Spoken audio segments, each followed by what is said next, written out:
अभी तक आपका मामला लग रहा है कि एक हज जो है आपकी बड़ी नीयत होगी, आपका एक जज्बा होगा, वो लग रहा है कि शायद मुश्किलात में आप फंसे हुए हैं। आज फिर फैसला महफूज हो गया, देखते हैं क्या फ़ैसला आता है। और उम्मीद तो मुझे यही है, क्योंकि जो प्रोसिक्यूशन साइड थी उन्होंने कोई चीज़ ऐसी सॉलिड बताई नहीं अदालत को जिसकी बुनियाद के ऊपर वो मुझे रोक सके हज पे जाने से। और जज साहब ने जितने सवाल पूछे उनके पास जवाब नहीं थे। हमने जज साहब को सारा रिकॉर्ड और हर चीज़ प्रोवाइड की है, माजी का भी रिकॉर्ड दिया है कि ट्रैवल हिस्ट्री भी सारी दी है, बाकी सारा कुछ भी बताया उन्हें, मुकदमा की तफसील भी बताई है। तो जो अदालत के अंदर प्रोसीडिंग हुई है उसको सुन के तो, या जो वहाँ पे बातचीत हुई उसको सुन के तो साफ आइडिया हो रहा है कि अदालत मेरे हक़ में फ़ैसला देगी इंशाल्लाह और मैं हज पे जाऊँगा। लेकिन अभी फ़ैसला महफूज है और जब तक वो महफूज है तब तक मैं कुछ कह नहीं सकता। फ़ैसला आ जाए तो फिर पता चलेगा कि क्या फ़ैसला। इमरान भाई, एंटी करप्शन पंजाब का आपसे क्या है मामलात हैं, क्योंकि वो कह रहे हैं कि उनकी वजह से ये रखा गया है दोबारा से। मैं तो किसी सरकारी पोस्ट पे कभी रहा भी नहीं, और ये मुकदमे की दुर्गत बन गई थी। वहाँ पे पूरी अदालत एंटी करप्शन वालों पे हंस रही थी। डीजी को जज ने 2 दफ़ा बुलाया, वो आए नहीं। यानी कोई आदमी भी इसमें पेश होने के लिए और सामने आकर इसको फेस करने के लिए तैयार नहीं था। और एंटी करप्शन का अमला मेरे से बाकायदा माजरत कर रहा था बार बार कि खान साहब हम मजबूर हैं, हमें गवर्नमेंट ने मजबूर किया हुआ है, वरना हमें पता है कि आपका इससे कोई ताल्लुक नहीं है। मैं तो कभी किसी सरकारी अहदे में भी नहीं रहा। इमरान भाई ये बता दें, हुकूमत को क्या ख़तरा है अगर आप बाहर शिफ्ट हो जाते हैं या बाहर चले जाते हैं? ये तो हुकूमत बता सकती है कि हुकूमत को क्या खतरा है। मुझे तो समझ नहीं आ रही कि मैं यहाँ पे भी इमरान रियाज हूँ और बाहर भी इमरान रियाज हूँ और वापस आके फिर इमरान रियाज हूँ। पहले मैं कई दफ़ा ट्रैवल कर चुका हूँ। इवन मुझे ऑफलोड किया गया और मैं दोबारा गया, फिर वापस आ गया। मुकदमा थे, वापस आया, फिर मुकदमे लड़े, फिर गया, फिर वापस आ गया। तो ये तो रूटीन है, आप ट्रैवल करते रहते हैं। ये ज़रा हज वाला मामला इसलिए थोड़ा हसास है कि मैं चाहता हूँ कि मैं ज़रा चला जाऊँ, टाइमली चला जाऊँ, हज कर लूँ। अच्छा, तो कोई इमरान रियाज साहब आज आप चीफ साहब के सामने पेश हुए, तो क्या लग रहा है चीफ साहब की जो बॉडी लैंग्वेज थी या फिर जो कानूनी मामलात को अगर देखा जाए? देखिए, इस अदालत ने फैसला दिया था मेरे हक़ में और अदालत ने साफ कहा था कि इनको रवाना किया जाए और इनका नाम तमाम लिस्टों से निकाला जाए। उसके बावजूद मुझे नहीं जाने दिया गया। अब वो मुझे रोक रहे हैं, जाने से रोक रहे हैं, तो ये तो अदालत के फ़ैसले पे इम्प्लीमेंट का मामला है। तो मैं उम्मीद करता हूँ कि चीफ जस्टिस इस मामले के ऊपर इंसाफ उसी तरह मुझे देंगे जो इंसाफ का तकाजा है। आप नहीं समझते कि अदालत में पेश हुए हैं, उनके साथ नून लीग के भी एमपी जो है सरमाया यकजहती के लिए आए हुए हैं, तो वो आज़ाद हैं, और फिर जो है वो नून लीग वाले और पीपल्स पार्टी वाले उनके साथ इज़हार यकजहती कर रही हैं, क्या कहेंगे?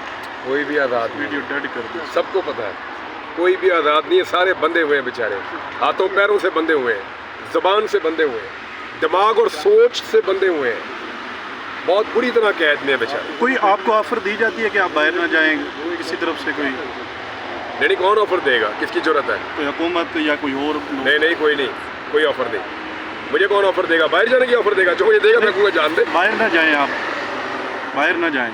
बाहर ना जाने की तो ऑफ़र हो ही नहीं सकती। वो तो ये रोक दिया उन्होंने, वो तो ताकत के जरिए से रोका, अपने कानून को इस्तेमाल करते हुए गलत तरीके से। अच्छा, एक दफ़ा इमरान भाई, एक दफ़ा अदालत फैसला देती है, उसके बाद जब तक तौहीन अदालत का नोटिस नहीं जाता उस वक्त तक अमल दरामद नहीं होता। मैंने तौहीन अदालत का नोटिस, तौहीन अदालत की कार्रवाई के लिए भी अदालत में पटिशन दायर की है और एक नई पटिशन भी दायर की है। और मैंने पहले से बताया कि कौन कौन से मुकदमा है, सारी तफसीलात भी अदालत में दी हैं, और ये भी बताया कि मुमकिन तौर पर फर्दर ये क्या कर सकते हैं। उन तमाम चीज़ों को देखकर मुझे लगता है अदालत एक ऐसा मरबूत फ़ैसला दे जिसकी बुनियाद पे फिर हज के रास्ते में रुकावट ना डल सके। इमरान भाई, जो मुझे लग रहा है वो ऐसा है कि शायद जिन लोगों ने आपको पहले गिरफ़्तार किया था वो चाह रहे हैं कि आप इस मुल्क में ही रहें, किसी भी तौर पे आप बाहर ना जाएगा। खुदा ना खास्ता आप बाहर चले गए तो आपका जो वीलॉग है वो मेरा ख्याल है वो बर्दाश्त नहीं कर पाएंगे अगर बाहर से होकर वीलॉग। मैं कितनी दफ़ा बाहर गया हूँ, मैंने बाहर जाके वीलॉग्स किए हैं, पहले भी किए हैं, बहुत किए हैं, निकाल के देख लें क्या फ़र्क है। उनको लगता है मैं पाकिस्तान में भी यही हूँ, बाहर भी यही हूँ, लेकिन उनको लगता है यार देखो मैं तो मुस्तकिल हैसियत में ना चले जाएं और वहाँ से वीलॉग मुस्तकिल ना आना शुरू हो जाए। तो मुस्तकिल ही कर रहा हूँ, यहाँ पे भी कौन सा मैं वक्फे के साथ। लेकिन वो कह रहे हैं वीलॉग करता हूँ। कुछ लोग कहते हैं कि बाहर जाके आदिल राजा बन जाएगा अगर बाहर चले गए तो। आपको लगता है? आदिल राजा की ट्रेनिंग किसने की है? किसने की है?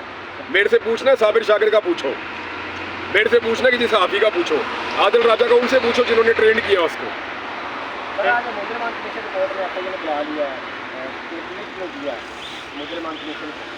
उन्होंने बुला लिया जिससे बहुत, और खान साहब के बारे में भी अच्छा, ये मामला हाई कोर्ट में आ गया मेरी इत्तला के मुताबिक, और कियानी साहब की अदालत में शायद लग गया, नोटिस भी हो गया था FIA को। हाँ, FIA को नोटिस भी हो गया।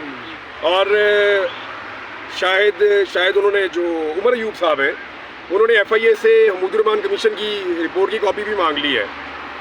देखिए, ये वो मैटर है जिसको पाकिस्तान की रियासत कभी भी नहीं चाहती थी कि इसके ऊपर डिस्कशन हो, लेकिन अब इमरान खान के चक्कर में इसको भी अंडर डिस्कशन लाया जा रहा है।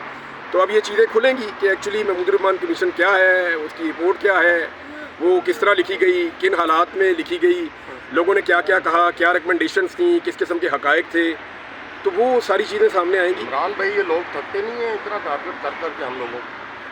आपको कहाँ टारगेट किया? सर आपके सामने हूँ मैं तो। आप एक्चुअली मेरे साथ आप मेरे साथ 20,001 जैती कर रहे हैं सर, ये पार्ट ऑफ द गेम है। देखिए, कभी उधर कभी इधर, ये चलता ही रहता है जब से है। इसीलिए तो हम कहते हैं कि सबको अपनी डोमेन में रहना चाहिए, मुल्क में रूल ऑफ लॉ होना चाहिए। अच्छा, रात को आपने एक बच्चे के साथ इंटरव्यू भी दिया आपने उनको, तो आपने उनको कहा कि मैं वहाँ जाकर सबके लिए दुआ भी करूँगा, तो अपने मुखालिफिन के लिए भी दुआ करेंगे? मैं सबके लिए दुआ करूँगा, अल्लाह ताला सबको वो हदायत दे, कम से कम हदायत की दुआ तो की जा सकती है। इमरान भाई, ये जो जलसे हो रहे हैं, ठीक है, जब भी जलसा करते हैं खैबर पख्तूनख्वा, जब भी जलसा करते हैं खैबर पख्तूनख्वा, इससे क्या असर तासुर दिया जा रहा है कि पंजाब में वो कर नहीं सकते या आवाम को इकट्ठा नहीं कर सकते, या जो ये कर रहे हैं क्या पंजाब में अगर ये जलसे करें तो ज़्यादा प्रेशर नहीं डाल सकते हुकूमत? मेरे ख्याल में खैबर पख्तूनख्वा में 1 मिलियन आदमी इकट्ठा करें कोई फ़र्क नहीं पड़ता। पंजाब में अगर 50,000 आदमी इकट्ठा करें तो उससे ज़्यादा इम्पैक्ट है। तो ये पाकिस्तान तहरीक इंसाफ के सोचने की बात है। इतनी पसली तो एक पॉलिटिकल पार्टी में होनी चाहिए। अच्छा, कह रहे हैं कि मैं इमरान भाई के खिलाफ तो नहीं बोल रहा, शहबाज शरीफ भी बात कर रहे हैं, तो आपके ख्याल में वाउडा साहब क्या सोच रहे हैं? शहबाज शरीफ भी साथ जाए मेरे? एक होता है नादान दोस्त, वो ज़्यादा प्रॉब्लमेटिक होता है दाना दुश्मन से। अच्छा इमरान भाई, अगर मौलाना जलसा करे, सख्त बात करते हैं, उनको इजाज़त मिल जाती है, लेकिन PTI को पंजाब और इस्लामाबाद में इजाज़त नहीं मिल रही है, क्या वजह हो देखिए, सकती है? मौलाना फजल रहमान जो है वो एंटी स्टेटस को नहीं है। तो जिस आदमी को आप कंट्रोल कर सकते हैं, जिस आदमी को आप खुश कर सकते हैं या उसको वापस राय रास्त में ला सकते हैं या अपने तरीके से उसको मॉडिफाई कर सकते हैं, सिस्टम फिर उसके लिए थोड़ी सी गुंजाइश रखता है, और जो स्टेटस को का हिस्सा नहीं होता उसके लिए गुंजाइश कम होती है। इमरान भाई, ये बताइएगा कि आपने कहा कि मैं अपने मुखालिफिन के लिए भी दुआ करूंगा, तो सबसे टॉप पे ऐसा कौन है जिसके लिए आप दिल से दुआ करेंगे, अल्लाह उसको हिदायत? या वो मेरे और अल्लाह का मामला है कि मैं क्या दुआ करता हूँ, लेकिन एक बात गारंटीड है कि मैंने कभी आज तक अपनी ज़िंदगी में किसी को भी बददुआ नहीं दी, और वो मैं नहीं देने वाला। हिदायत की दुआ, लेकिन सबसे टॉप पे कौन है जिसके लिए हिदायत की दुआ करेंगे? सबके लिए, आपके लिए भी, मेरे लिए भी। अच्छा इमरान भाई, आखिरी सवाल बताइएगा कि जब आप वापस आए थे, आपने गुज़िश्ता रोज़ कहा कि जब मैं वापस आया तो मेरे चैनल की बोली लगाई गई, किसने बोली लगाई और कितनी बोली लगी आपके चैनल की? ये जो YouTube चैनल है? जी YouTube चैनल। नहीं, वो मैंने फिर बात ही नहीं सुनी। सर ऑफर किसने मुझे पता था कि मैं बोलूँगा, नहीं मेरी टीम को लोगों ने रब्ता किया था। अच्छा इमरान राजा साहब, अगर पूरे पाकिस्तान से PTI कारकुनान या मौलाना साहब की कारकुन जमा होते हैं, इस्लामाबाद डी चौक आते हैं, तो हुकूमत कितने दिन टिक सकेगी, मौजूदा हुकूमत? देखिए, मौजूदा हुकूमत के पीछे से टेक हट जाए तो ये 15 दिन की हुकूमत है बस, मैक्सिमम। साइफर केस के बाद धुएँ कुछ पंजाब से भी उठ रहे हैं, उसके बारे में कुछ समझ नहीं आ रही कि वो धुआं पंजाब से क्यों ज़्यादा जो है ना वो धुएँ मार रहा है। देखिए, साइफर केस कानूनी केस नहीं है, मैंने कल भी आपको बताया था, वो नैरेटिव की लड़ाई है। वो लड़ाई एक बयानिए की, या एक बयानिया इमरान खान का था, दूसरा बयानिया उसके मुखालिफिन का था। इमरान खान ने अपने उस बयानिए के साथ जिसके ऊपर कोई स्टैंप ही नहीं थी, सारी उसकी मुखालफत कर रहे थे। आपने देखे पाकिस्तान में किस तरह उस बयानिए को चलाया। अब इस मरतबा ये है कि साइफर केस में इमरान खान की बरीयत के साथ एक अदालत की मोहर लग गई है उस बयानिए पे। तो एक्चुअली पाकिस्तान तहरीक इंसाफ का बयानिया जीता है। आने वाले दिनों में आपको नज़र आएगा इसको इमरान खान कैसे इस्तेमाल करते हैं, क्योंकि पॉलिटिकल आदमी इतनी बड़ी चीज़ को कभी भी ज़ाया नहीं होने देगा।